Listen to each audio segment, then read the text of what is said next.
Gracia y paz a vosotros, de Dios nuestro Padre y del Señor Jesucristo. Entonces, es importante recordar que el tipo de iglesia de Corinto no es una gran iglesia, no es una buena iglesia, es una iglesia llena de fornicación, mentira, divisiones, personas emborrachándose, adaptándose al estilo de vida del mundo. Ellos están abusando de la gracia de Dios para vivir como el mundo. Creen que porque hay gracia podemos hacer lo que nos da la gana, y ellos no son una iglesia ejemplar. Nosotros no quisiéramos imitar a una iglesia como la iglesia de Corinto. Ellos eran orgullosos acerca de su filosofía, ¿no? De filósofo, vamos a hablar en filosofía, vamos a ser inteligentes. Te prometo que nunca va a salir de ese estacionamiento. Entonces dicen, somos orgullosos de nuestra filosofía, somos orgullosos. Entonces en nuestra predicación vamos a tener evangelio y también vamos a meterle algo de filosofía. Entonces lo que sucede es que comienza a haber algo de división, ¿no? Bueno, yo soy de Cefas, yo soy de Pablo, yo soy de Apolos, yo soy de Jesús, y comienza a haber toda esa división. Y los hermanos no son buenos creyentes, en ninguna manera son buenos creyentes ejemplares en esta idea. Pero ¿qué hace Pablo? Y esto es recontra importante porque vea, vamos a pasar 16 capítulos en el libro de 1 Corintios. ¿Ya? Estamos en el capítulo 1, estamos en el segundo mensaje de muchos. ¿Ya? Vamos a estar en 1 Corintios por un buen tiempo. No me sorprendería si terminamos el año en 1 Corintios. ¿Sí? Entonces, vamos a estar en 1 Corintios un buen tiempo, pero esta es la pregunta. ¿Qué es lo que nos va a motivar a servirle? ¿Qué es lo que nos motiva a servirle ahora? ¿Qué es lo que Pablo usa para motivar a los creyentes de la iglesia de Corinto a servir a Dios? Y es esto, su identidad en Cristo. Nada más, nada menos. Y no son buenas personas, pero como habla Pablo, dice, gracia y paz a vosotros, de Dios nuestro Padre y del Señor Jesucristo. Versículo 4, esto es muy sorprendente para mí. ¿Cuántos de ustedes son padres aquí? ¿Son padres? ¿Se han enojado con sus hijos? ¿Alguien se ha enojado con sus hijos en algún momento? No, Katy, levanta las dos manos, levanta las dos pies, no sé. Rebeca, no te pases, ¿ya? Entonces, la idea es de que cuando tus hijos hacen mal, ¿cómo reaccionas? Cuando tus hijos hacen mal, mi hija Alison, estábamos recogiendo a Chloe del colegio el lunes, y Alison de la nada, yo estoy ahí sentado mirando, estoy sentado en el asiento del conductor, en el carro, y de la nada yo veo a mi lado derecho, estamos estacionados, pero ella abre la puerta, y en el momento que ella abre la puerta, el carro está inclinado, entonces ella se comienza a caer, y está pasando un taxi, y le agarra la puerta.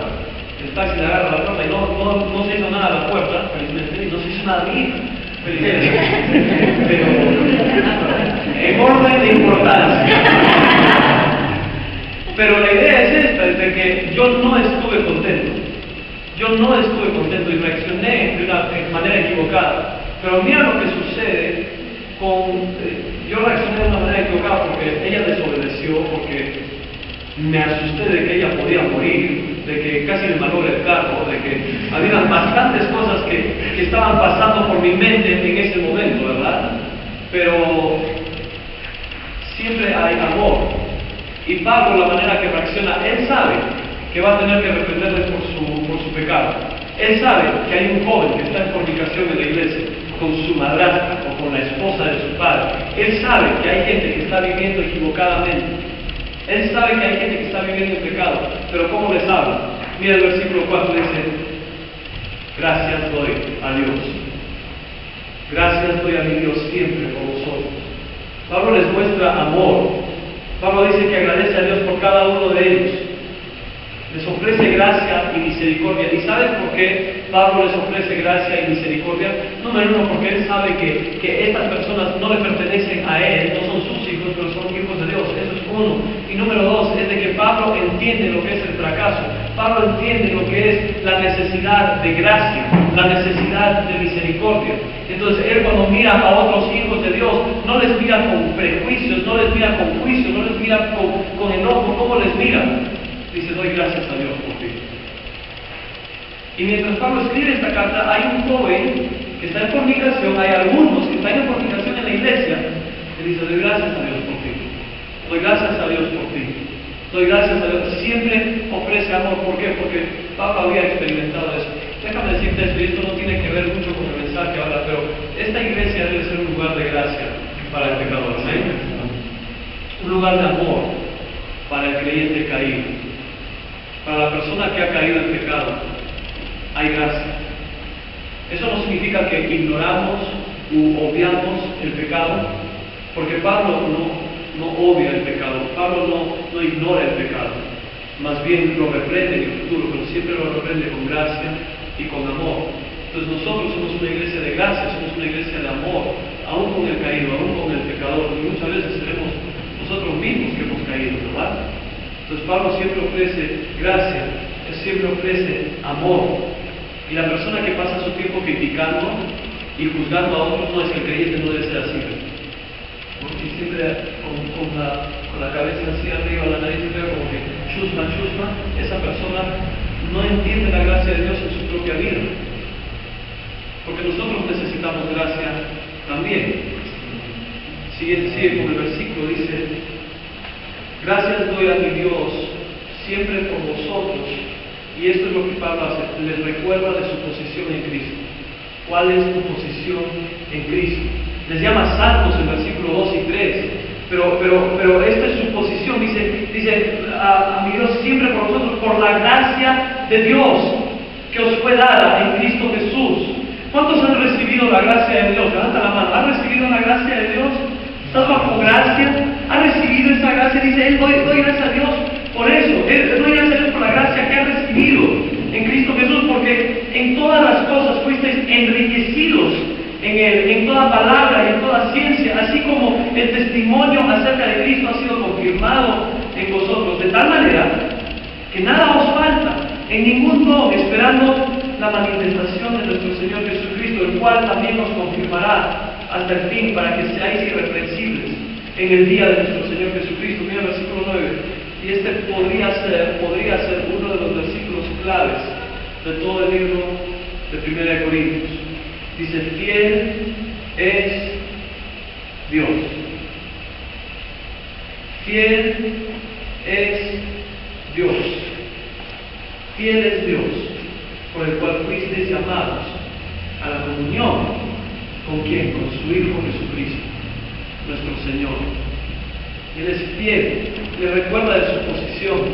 Y quiero pasar un tiempo, la introducción será larga, lo demás del mensaje será corto, pero la razón que quiero hacer esto es porque tenemos que entender qué significa la gracia, qué es la gracia de Dios en nuestra vida, por qué disfrutamos de la gracia de Dios si es que vamos a continuar con lo demás del libro, si vamos a entender verdaderamente cuál es nuestra posición en Cristo. Y mira el versículo 2, dice: a la iglesia de Dios que está en Cristo, en Corinto, ayúdame, somos una iglesia de la Biblia, ¿está en la pantalla o no? Versículo 2 dice: a los santificados en Cristo Jesús. Pablo les llama santos. La santidad es nuestra posición.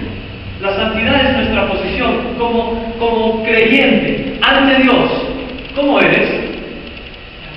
Santo, ¿verdad? Santo. Esa posición, eso tiene que ver con tus acciones, con tus buenas obras, el hecho de que tú vives una vida santa. No, aun cuando no vives una vida santa, aun cuando no te comportas como un santo, tú sigues siendo santo. ¿Por qué? Porque no has sido santificado por tu propia obra, no has sido santificado por tu propia bondad, has sido santificado por la sangre de Cristo Jesús. En la presencia de Dios tú eres santo.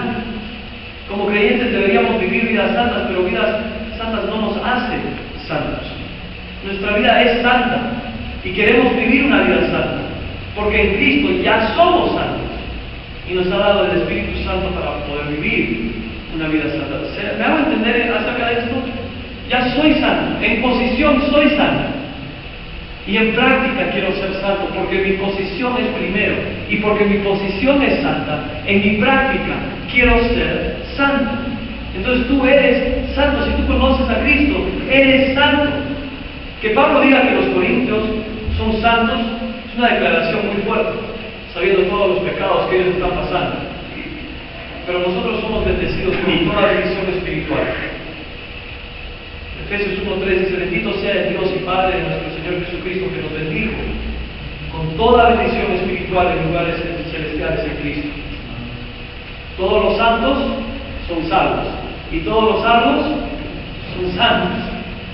Cada creyente tiene el derecho de ser llamado un santo. Y dije esto, hoy día que estamos jueves, el domingo en la noche yo dije esto, de que cuántos santos hay aquí, y algunos levantaron, y habían algunos creyentes que no levantaron la mano, y yo pregunté después del culto, dije: ¿eres santo?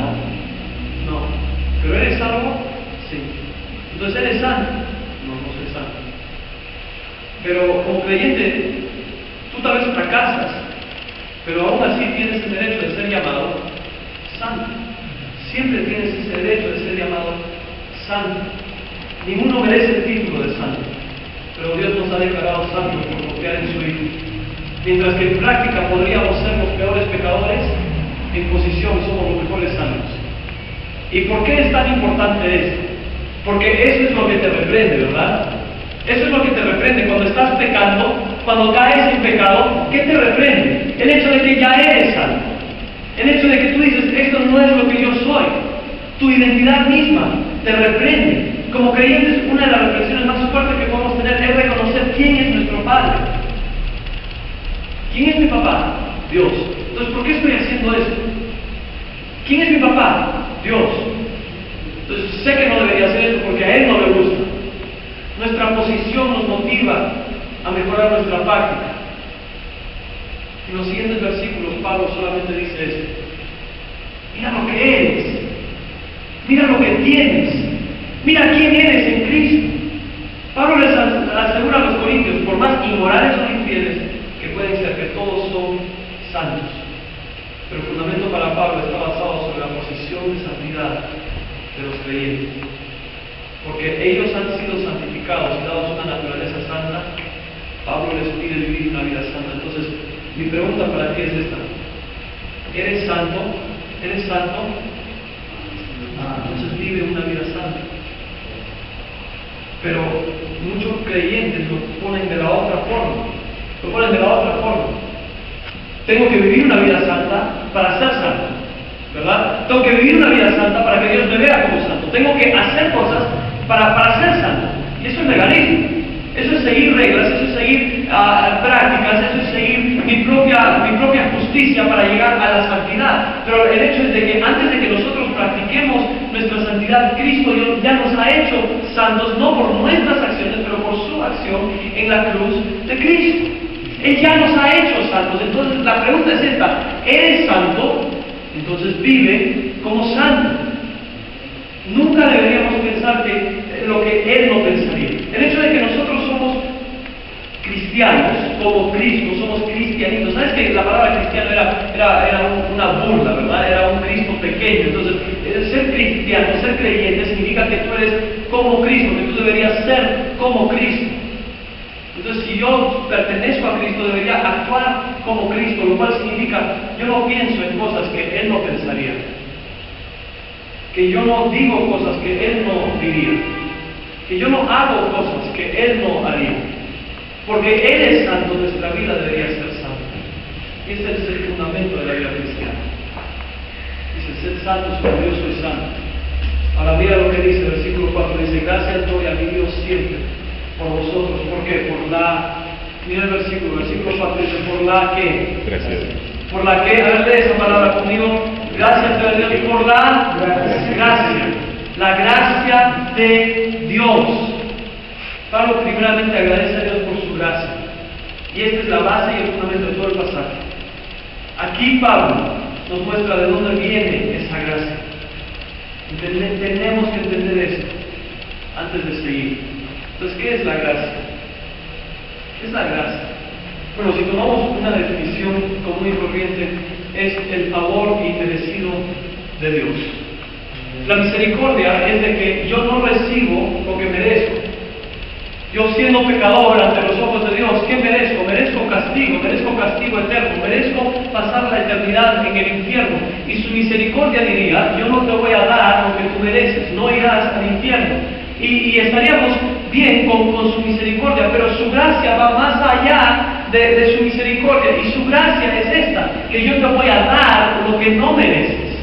Entonces yo me paro ante Dios como pecador, mereciendo el infierno, y en su misericordia dice, no te voy a dar el infierno, pero en su gracia me dice, yo te voy a dar mi santidad, yo te voy a dar mi justicia, yo te voy a dar una vida de fruto, yo te voy a dar esperanza en el futuro. En mi gracia yo te doy todo lo que tú no mereces. Y su gracia es esa. La gracia, primeramente, no puede coexistir con la culpa. Entonces muchos creyentes viven con culpa. ¿Has vivido con culpa? ¿Te sientes culpable? Puede ser el pecado que está causando ese sentimiento, pero no hay culpa en la vida del creyente. Dios no nos puede decir, bueno, por mi gracia te salvo, pero la valoras una vez y te lo quito. Eso ya no sería gracia, ¿verdad? Romanos 8:1 dice, ahora pues ninguna condenación hay para los que están en Cristo Jesús, los que no andan conforme a la carne, sino conforme al Espíritu. La gracia involucra perdón no merecido y permanente.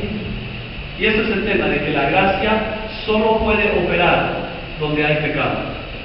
Entonces, yo no necesito gracia. Mentira. Si hay pecado, hay gracia. Si es que hay pecado, necesitas gracia. Sin la necesidad del perdón, no hay necesidad de gracia. Segundo, la gracia no puede coexistir con obligación humana. Entonces, ¿qué es la gracia? Yo no estoy obligado a hacer nada. He escuchado muchos decir esto a lo largo de mi vida. Bueno, yo era un pecador, yo era el más borracho de todos los borrachos, yo era el peor de todos, y ahora Él me ha salvado y viviré el resto de mi vida tratando de reponerme, de repagarle lo que Él ha hecho por mí. Y no puedes hacer eso. No hay una obligación de hacer eso. La gracia es un regalo, no un préstamo. La gracia es un regalo y no un préstamo. Entonces nosotros no le servimos solo por obligación, sino por deseo. No puede existir con mérito humano. ¿Sabes a quién se extiende la gracia? Al pecador, al que ha caído. Hay gente que moralmente tal vez sea mejor que tú. Hay gente que moralmente tal vez sea mejor que yo. Hay gente que moralmente sería la mejor persona del mundo, pero ante Dios, el libro de Isaías dice que sus buenas obras son como que trapos de injusticia. Entonces la gracia se extiende a nosotros. La gracia de Dios obra en nuestras vidas. La gracia de Dios no depende de nuestro mérito. La gracia de Dios no depende de lo que nosotros somos. La gracia de Dios no depende de lo que nosotros hacemos. La gracia de Dios no nos causa alguna obligación. La gracia de Dios es completamente gratuita. La gracia de Dios abunda en nuestras vidas. ¡Qué hermoso! Amén. Muchos de ustedes me están mirando como que no, esto es demasiado bueno para creer. Ver para creer. No puedo creer lo que me está diciendo, pero la gracia de Dios es así en nuestras vidas. Pero muchas veces nosotros nos distraemos y pensamos que, bueno, necesitamos gracia para ser salvos, necesitamos la gracia de Dios para que nos salve de nuestro pecado, pero ahora que soy salvo tengo que esforzarme más, tengo que hacer más, tengo que empujar más, tengo que hacer más cosas. Y Él dice, no es así. Porque, hermano, la gracia de Dios es para ti, tanto como para el que no ha creído. Tanto como para la persona que sigue buscando a Cristo, la gracia de Dios es para ti. Y Pablo nos muestra en este pasaje, y déjame decirte que de aquí brota todo el libro de 1 Corintios. A lo largo del libro de Corintios hay dos cosas básicamente: mala doctrina y pecado. Pablo reprende por mala doctrina y pecado, pero antes de eso él dice, hay gracia. Y déjame preguntarte, ¿qué hace la gracia de Dios en ti? ¿Qué hace la gracia de Dios en mí? Mira versículo 5. Dice, porque en todas... Vamos a empezar en 4. Gracias doy a mi Dios siempre por vosotros. ¿Por qué? Por la gracia de Dios que os fue dada en Cristo Jesús. Versículo 5. Porque en todas las cosas fuisteis enriquecidos. Entonces, si estás tomando notas, puedes apuntar, no, nos enriquece. Nos enriquece. Eso significa que nos ha hecho ricos por la gracia de Dios. Nos ha enriquecido. en toda palabra y en ciencia. Y tú dices, pero yo soy salvo y todavía acabo mi curso de ciencia.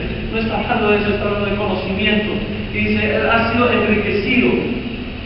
Pablo nos está diciendo que en Cristo somos ricos. Como dice Colosenses 3:16, la palabra de Cristo mora en abundancia en vosotros. Tenemos todo lo que Cristo tiene para dar. ¿Sabes cuánto recibiste de Cristo? Todo. ¿Sabes cuántas promesas recibiste de Cristo? Todo. ¿Sabes cuánta gracia recibiste de Cristo? Todo. Y eso nos hace ricos. El hecho de que yo tengo todo lo que Cristo tiene para ofrecer. 2 Pedro 1:3 dice, como todas las cosas que pertenecen a la vida y a la piedad nos han sido dadas por su divino poder. Colosenses 2:10 dice que somos completos en Él. Y vosotros estáis completos en Él, en Cristo, que es la cabeza de todo principado y potestad. 1 Corintios 3:21 dice que todas las cosas nos pertenecen. Dice así que ninguno se gloríe en los hombres porque todo es vuestro. ¿Cuántos son ricos en esta noche? ¿Eres rico por la gracia de Dios? ¿Has sido enriquecido por la gracia de Dios? Te dices, no tengo dinero en el bolsillo, pero soy rico porque tengo todo lo que Cristo tiene para darme, pero no solamente para hacer, o para recibir, pero también para servir. ¿Cómo dice? Mira el versículo 5, dice, porque en todas las cosas fuisteis enriquecidos en Él, ¿en qué? En toda palabra y en toda ciencia, palabra y conocimiento. Y Él está diciendo, tú tienes todo lo que necesitas para predicar el Evangelio de Cristo. Podemos vivir con la promesa de que yo tengo todo lo que necesito para predicar la palabra de Dios. Dios les da todo al creyente. A todo creyente le da la habilidad para compartir el Evangelio. Si tú eres salvo, debes compartir el Evangelio. Puedes compartir el Evangelio. Tienes el conocimiento, tienes la sabiduría, tienes la habilidad, tienes la palabra. Dios ha puesto eso en ti, de que tú compartas el Evangelio con otros. Y es la excusa más grande que se escucha, ¿no? Es que no sé qué decir, es que no sé si lo diría bien, es que yo no puedo, no creo que pueda. Mejor tú comparte el Evangelio. Yo te traigo a alguien y tú explícale cómo ser salvo. Y Pablo nos quita esa excusa. Él dice, tú has sido enriquecido. Tú tienes todo lo que tú necesitas en palabra y en conocimiento para predicar el Evangelio, para compartir la palabra de Dios con otros, para vivir una vida de evangelismo con otras personas. Tú tienes esa oportunidad.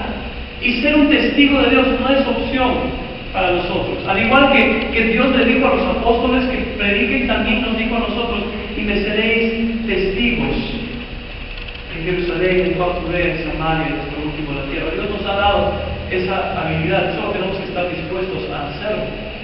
Deberíamos pedir a Dios de nuevo, como los creyentes en el libro de Hechos.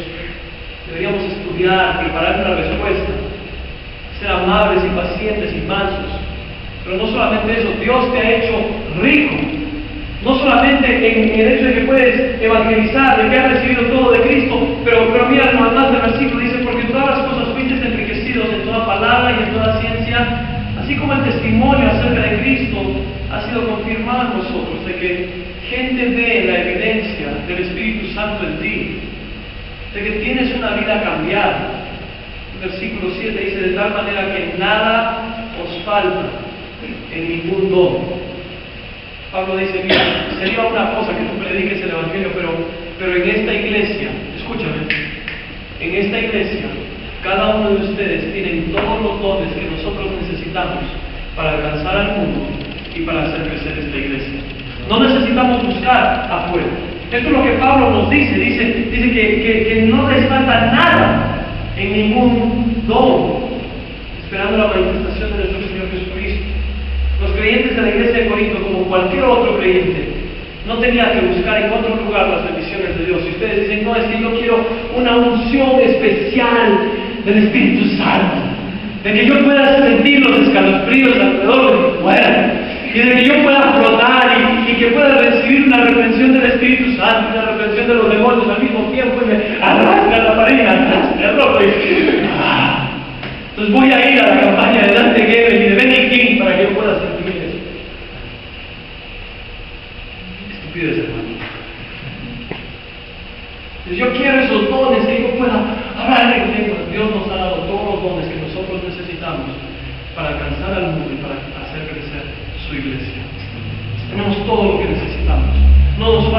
ningún don. No nos falta ningún don para alcanzar al mundo. Tenemos todo lo que nosotros necesitamos. Dios nos ha provisto con sus dones espirituales. Y creyente, deberías usar tus dones para Cristo. Algunos de ustedes tienen dones que yo no tengo, pero no los usan para Cristo. Él dice, yo te he hecho rico en estas cosas para que me puedas servir. No solamente nos da a ser ricos, pero la gracia de Dios nos da esperanza. Amén. El hecho de que una vez más, reitero que yo estuve en Estados Unidos y en las primeras 2 semanas que estuve, 4 personas fallecieron. Y a cada funeral que fui, hubieron lágrimas, pero no hubo tristeza. Hubo gozo, porque estas personas tuvieron la esperanza de Cristo Jesús, que murieron sabiendo que irían a la gloria de Cristo Jesús y que nos da esa esperanza. Y el creyente, por la gracia de Dios, tiene esperanza. Mira el versículo 7 dice, de tal manera que nada os falta en ningún don, esperando la manifestación de nuestro Señor Jesucristo. Y que el creyente quiere ver a Dios, ¿verdad? ¿Cuántos de ustedes quieren verlo?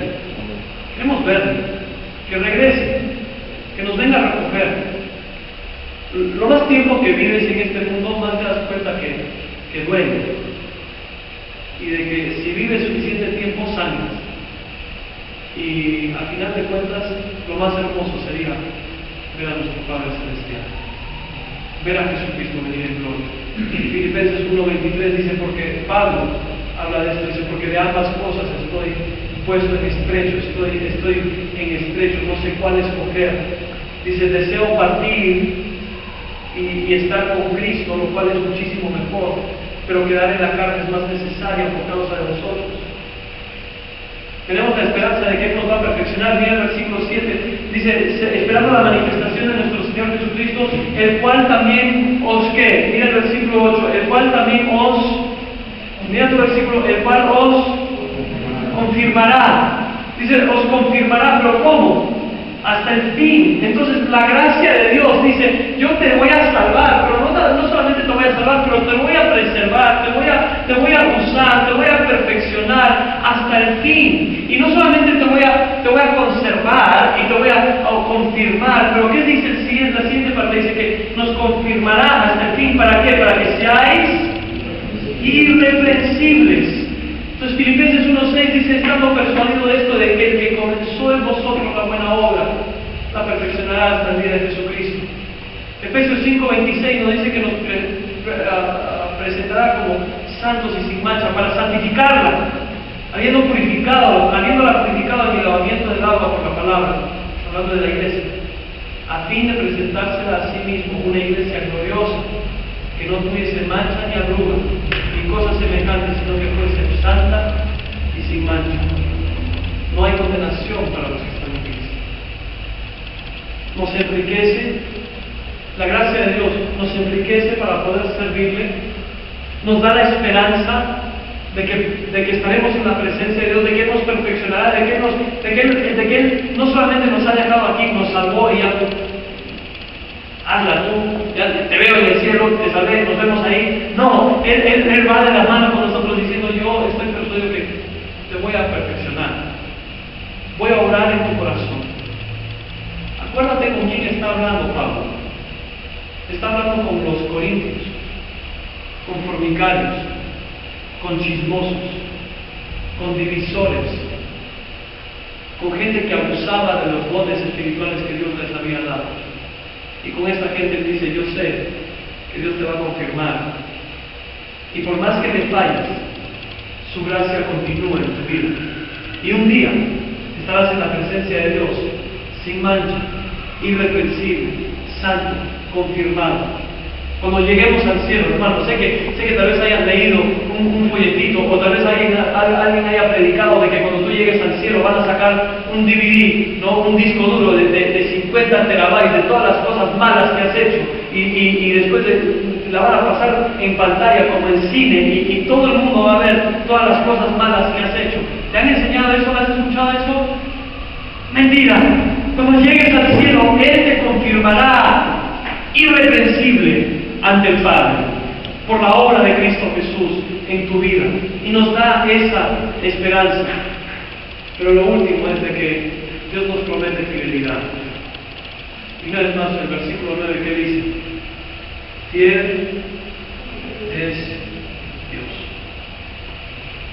Dios dice, yo te voy a ser fiel. Yo te voy a ser fiel. Aun cuando caigas, aun cuando me abandones, aun cuando no hagas lo que deberías estar haciendo, aun cuando no estás viviendo según tu posición, yo soy fiel. Yo soy fiel. Si tú estás en Cristo y le has aceptado como tu Salvador, estás en comunión con Él. Y Jesús no dice, bueno, te voy a ser fiel y te voy a mirar a la distancia. Mira lo que dice el versículo, dice, fiel es Dios, por el cual fuiste llamados a que a la comunión, coinonía, participación. Eres un partícipe, has entrado en una asociación, estás en un consorcio con Jesús, ahora son socios, ¿verdad? Y ahora no es de que tú pasas por la vida solo, pero Él es fiel para tener comunión contigo, aun cuando le fallas, aun cuando tú haces mal, Él es fiel para seguir a tu lado, para tener comunión contigo y para pasar por la vida contigo, aun cuando no eres fiel, aun cuando tú no eres como deberías ser, aun cuando no actúas como deberías actuar, aun cuando vives en pecado. Él dice, yo te soy fiel a ti, porque mi fidelidad no depende de tu fidelidad hacia mí, pero de mi gracia por ti, porque nosotros no merecemos la fidelidad de Dios, ¿verdad? Merecemos su abandono completo, porque aún después de salvarnos, le seguimos fallando. Él dice, fiel es Dios, y la razón que Dios es fiel no es porque se basa en nuestra fidelidad, se basa en su gracia, se basa en su carácter, de que Dios es fiel, de que Dios no cambia, y de que Dios ha decidido completamente, abandonadamente, serte fiel a ti, serme fiel a mí, ser fiel a estos hermanos de la iglesia de Corinto, la peor iglesia de todo el Nuevo Testamento. Dios dice, yo soy fiel, yo te voy a ser fiel. Ahora están juntos, trabajando juntos. Según Timoteo capítulo 2, versículo 13. Tú dices, tengo miedo de fallarle a Dios. Entiendo. Tú tal vez no quieres aceptar a Cristo, tú tal vez no quieres darle tu vida porque tú dices, le voy a fallar. Y déjame decirte que sí le vamos a fallar. Pero Dios ya sabía eso. En 2 Timoteo capítulo 2, versículo 13 dice, si fuéramos infieles, Él permanece fiel. Si fuéramos infieles, Él permanece fiel. Él no puede negarse a sí mismo. Romanos 5:20 dice, pero la ley se introdujo para que el pecado abundase. Mas cuando el pecado abundó, ¿qué sobreabundó? Gracias. Entonces las promesas de Dios están basadas sobre su carácter. Él no puede negarse a sí mismo. Entonces Dios permanece fiel. ¿No nos humilla esto?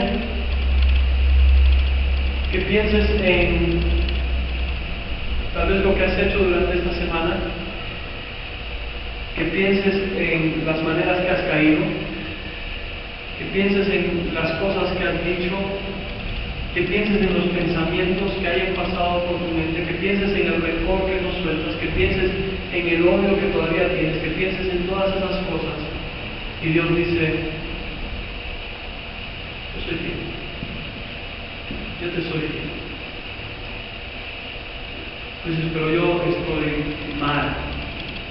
Él dice, no te preocupes, en mis ojos eres santo. En mis ojos eres mi hijo. En mis ojos yo te soy fiel. Entonces, Pablo empieza el libro de 1 Corintios con identidad. ¿Quién eres tú en Cristo? ¿Qué ha hecho Cristo por ti? Y Pablo en versículo 10, a partir del versículo 10, Pablo mete patada.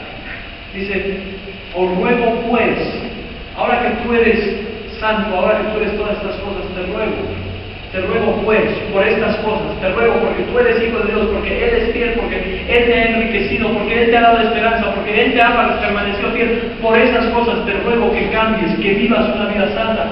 Pero no es como el mundo dice, que tengo que vivir una vida santa para que Dios me acepte. Tenemos que vivir una vida santa porque Él ya nos ha hecho santos en su Hijo Cristo Jesús. Y por eso queremos vivir una vida santa. Pero, hermano, qué gran gozo podemos tener. Somos pocos en esta noche, pero déjame decirte, tú tal vez en esta noche estés sintiendo culpa. No es culpa que proviene de Dios, es culpa que tal vez provenga de tu pecado. Y si ese es el caso, en esta noche deberías repetir. Y por el otro lado, tal vez no sientas culpa, tal vez sí sientas culpa, pero al final de cuentas deberías regocijarte en quién te ha hecho Dios. ¿Cuántas veces hemos fallado? ¿Cuántos le hemos fallado a Dios? ¿Y cuántas veces Él dice, si fuésemos infieles? Gracias a Dios que Él permanece fiel. Amén. Entonces, esto es lo que vamos a hacer. Vamos a orar un momento, y Javier ya está pasando, y vamos a cantar Gracias quiero darte, si es que tienes la nota, ¿no? Ya. Entonces vamos a cantar algo a Oscar, ya veo si es una canción, pero esto es lo que vamos a hacer. Vamos a agradecer a Dios por su gracia, por su amor. Y tú puedes pasar un tiempo en oración, diciendo, Dios, lo siento que no he vivido según mi posición. Lo siento que aún sabiendo que mis pecados han sido perdonados, pasados, presentes y futuros, de que ante Dios tú me presentarás irreprensible, santo y sin mancha. Lo siento que no he vivido como debería, pero yo, por mi identidad, por mi posición que tengo ante ti, yo quiero vivir según eso. Yo me arrepiento de mi pecado, yo quiero servirte porque me has hecho santo, me has hecho santa, y quiero vivir santo, quiero vivir santa. Y después de eso, vamos a tomar un tiempo para agradecer a Dios. Vamos a cantar y vamos a cantar fuerte. Amén. Vamos a cantar y agradecerle a Dios por todo lo que Él ha hecho. Entonces, mientras ya van pasando los músicos, vamos a orar.